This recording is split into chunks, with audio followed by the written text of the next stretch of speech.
అందరికీ నమస్కారం. నేను మీ గోగినేని రఘుప్రసాద్ గొల్లపల్లి. ఈ మధ్య పొట్లూరు సత్యనారాయణ గారు రైతుల వేంపాడు అగ్రహారం ఏనాం భూ సమస్యలపై రైతుల అవగాహన కల్పించడానికి కొన్ని ప్రశ్నలు అడిగారు. ఇవాళ 6వ ప్రశ్న వేశారు. మూడింటికి నేను గతంలో సమాధానం చెప్పా. 4వ ప్రశ్న ఏం వేశారంటే మంచి ప్రశ్న వేశారు. ఇది గ్రామాల్లో ఈ వేంపాడు భూముల గురించి దేవుడు మాన్యం, దేవుడు అగ్రహారం ఇట్లా పేర్లతో పిలవటానికి అసలు ఏం జరిగి ఉంటుంది, ఏమన్నా ప్రత్యేకమైన కారణం ఉందా, ఇట్లా ఒక ప్రశ్న వేశారు. దానికి నాకు తెలిసిన సమాచారాన్ని నేను చెప్పడానికి ఈ వీడియో చేస్తున్నా.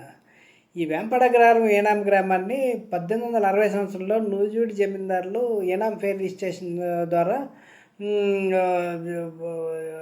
శ్రీ రఘునాథస్వామి దేవాలయానికి ఏనాం గ్రామంగా ఇచ్చారు. అంటే 1860లో ఏం చెప్పారు అంటే వీళ్ళు 1860కి పూర్వం ఈ గ్రామంలో ఏం జరిగింది అనేది చెప్పుకుంటూ వచ్చారు. ఇది 1860 రిజిస్ట్రేషన్లో ఓల్డ్ రికార్డుని అప్డేట్ చేశారు. దాని ప్రకారం ఇది టెంపుల్కి ఏనాం గ్రామంగా ఉంది. అంటే టెంపుల్కి ఏమి ఇచ్చారు, ఇప్పుడు అక్కడ ఆ జమీందారికి ఆ గ్రామంలో ఉన్న హక్కు ఏంటి అనే దాని మీద ఇప్పుడు చర్చించాలి. ఒక జమీందారికి ఒక గ్రామం మీద హక్కు ఏంటంటే మేలువరం హక్కులు ఉంటాయి. మేలువరం హక్కులు అంటే ఆ గ్రామంలో ప్రతి గ్రామం నుంచి జమీకి రకరకాల మార్గాల ద్వారా ఆదాయాలు వస్తాయి. రైతులు కట్టే శిస్తులు ఉంటాయి, ఆ శిస్తుల ద్వారా ఆదాయం వస్తుంది.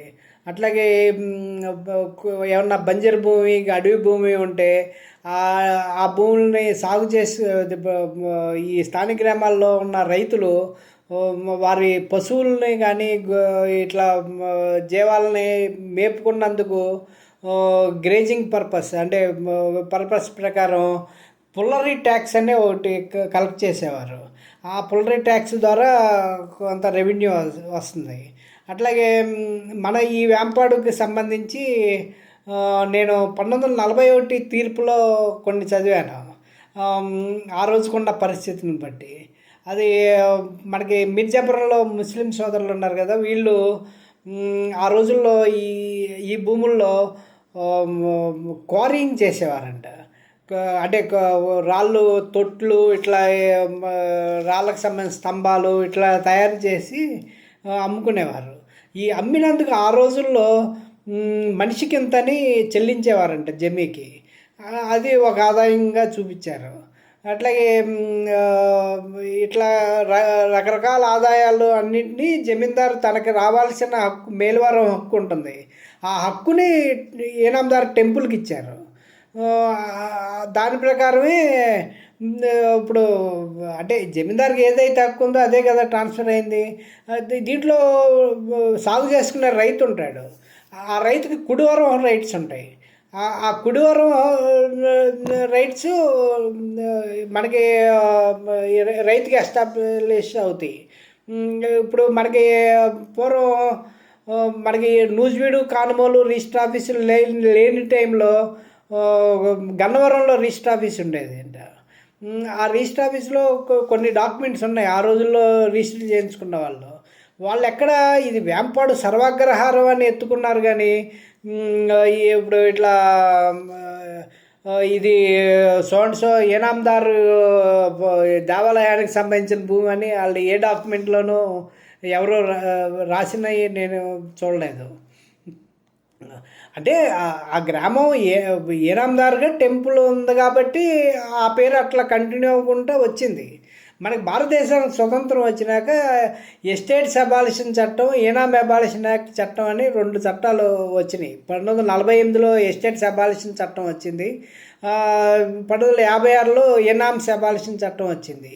వీటి కింద సెటిల్మెంట్ చేసినప్పుడు కుడివరం రైట్స్ ఏమవుతాయి, ఉన్న పొజిషన్లో ఉన్న రైతులకి ఏంటి అనేది ఒక ప్రశ్న ఉంటుంది. అది ఎస్టేట్లో వెళ్ళిపోతే ఏమి అసలు మొత్తం గవర్నమెంట్ చూసుకుంటుంది. ఇప్పుడు మన ఈ వేంపాడు లాగానే మన పక్కన ఉన్న ఇదే జమీందారులు 5 గ్రామాలు ఇచ్చారు అక్కడ ఆగిరిపల్లి సోమనాచల దేవుడికి. ఆ గ్రామాలన్నీ ఎస్టేట్ అబాలిషన్ యాక్ట్లో వెళ్ళిపోయినాయి. వాళ్ళందరికీ సెటిల్మెంట్ అయిపోయింది, ఇదైపోయింది. ఇప్పుడు వాళ్ళకి గవర్నమెంట్ ఆ 5 గ్రామాలని కోల్పోయినందుకు ఇనాందార్ టెంపుల్కి సంవత్సరానికి ఇంత అనే అమౌంట్ ఇస్తుంది, దాని మెయింటెనెన్స్ కట్ట. అట్లా గవర్నమెంట్ భరణం ఇస్తుంది.